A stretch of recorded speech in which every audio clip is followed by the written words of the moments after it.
Oh, qu'est-ce que c'est? What's this? Ooh, yeah. Pork loin on the barbecue. Yeah. We got some Heinz 57 and some sliced apple to add to everything. Yes, I do believe. I do believe. So, yeah, it's just me doing barbecue in the backyard. One of the things with pork loin is you can garnish it with apples and then let the apples cook on the pork loin.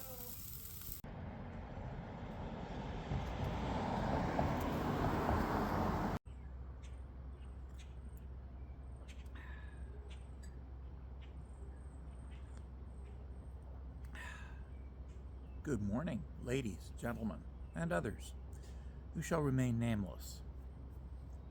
Canada, eh? Yeah. Oh, wow.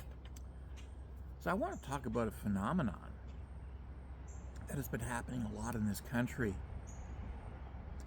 And that phenomenon is, of course, the incredibly high rate of treason, open treason, found among the Conservative Party of Canada. The ridiculously high rate of treason as elected Canadian officials with the Conservative Party flock to Washington and Mar-a-Lago and, dare I say it, Langley, Virginia, to seek the approval of the American empire, to cheerlead for things like Alberta separatism and making Canada the 51st state, and the extraction of Canadian resources to feed America without actually paying Canada for those resources.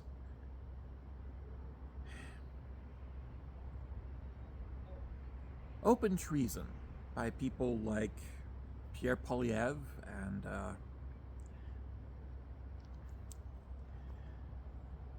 other Canadian politicians who are part of the Conservative Party. Open treason that I think should make loyalists in the Conservative Party very, very angry and very, very upset.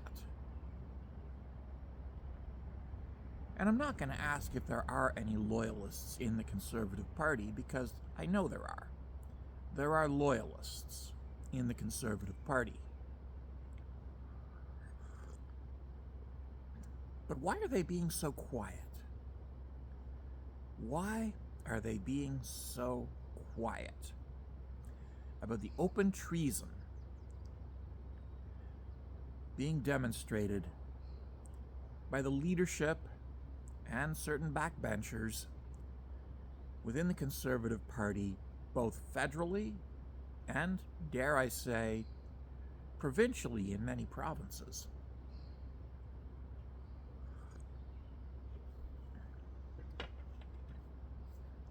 Why are you being so damn quiet about this? It is fascinating. Our extremely conservative press and many members of our Conservative Party are very fond of accusing Liberals of committing treason. And they're very fond of claiming that Liberals are somehow communists, despite the fact that they are, in fact, ardent capitalists. Yeah. But what's most fascinating about this is just how many conservatives are actively courting the favor of Diaper Donnie, not by suggesting stronger ties, but by suggesting instead greater American dominance over Canada, greater American control over Canada, and fewer rights for Canadians because those pesky rights that Canadians have are just interfering with American profit margins far too greatly. Yeah. I mean, Canada has all these publicly owned hospitals and all this public health care. Wouldn't American healthcare corporations get just that much richer if they owned all these public hospitals and if they controlled Canadian healthcare? And it would certainly keep those pesky poor people from going to the doctor every time they got sick. Yeah. We could make Canada a destination for rich, sick people. Yeah.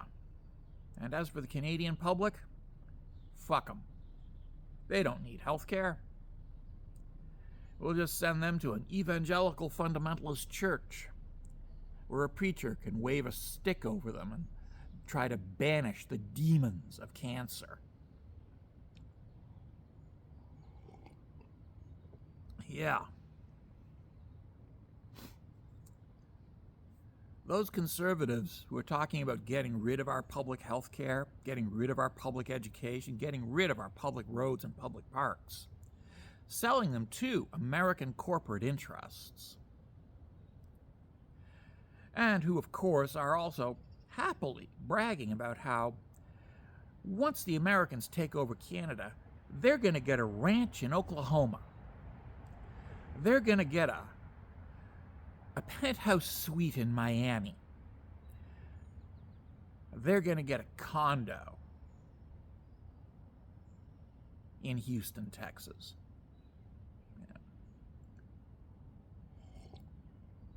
Yeah. And they're going to get a studio apartment in New York and a ski chalet in Vermont.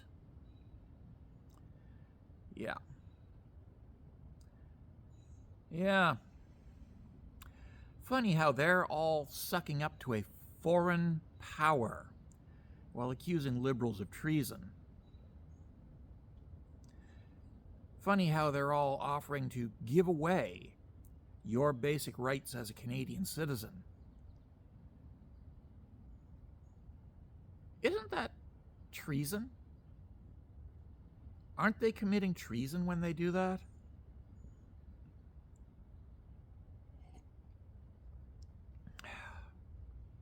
I mean, honestly, our ceremonial head of state, King Charles III, is not Donald J. Trump. And Donald J. Trump is not our head of state. And yet, conservatives are sucking up to him as though he were Henry the fucking Eighth himself.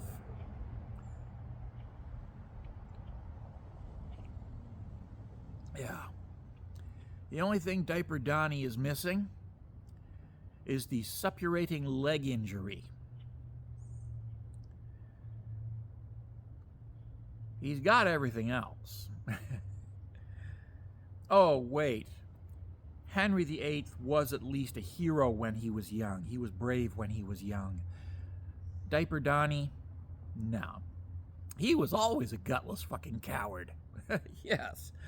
He was always a gutless fucking coward. But that's who the conservatives in this country are sucking up to.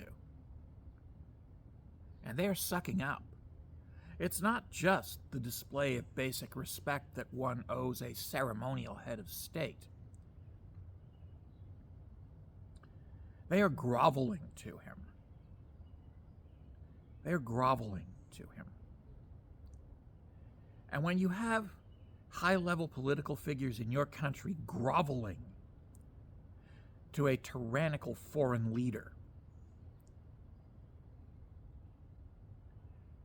you have a problem.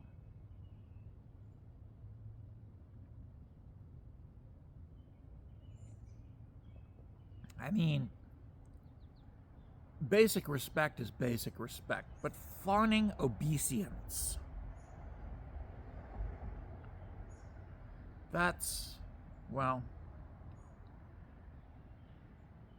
treason. It's fucking treason. And the conservatives in this country are actively committing fucking treason. And the people who vote for them can make all the excuses in the world, but it's still fucking treason.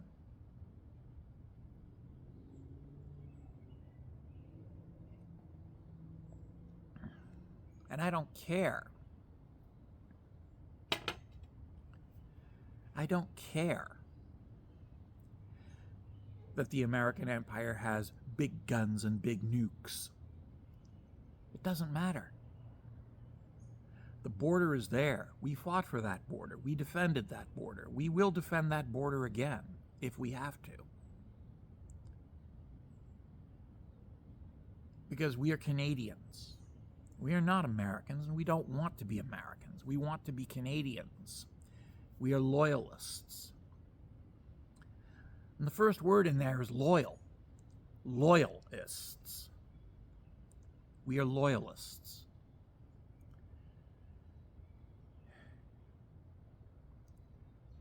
And we're getting really sick and tired of all the treasonous behavior coming out of the Conservative Party of Canada these days. We're just getting really fucking sick and tired of it. Thank you. Have a great day.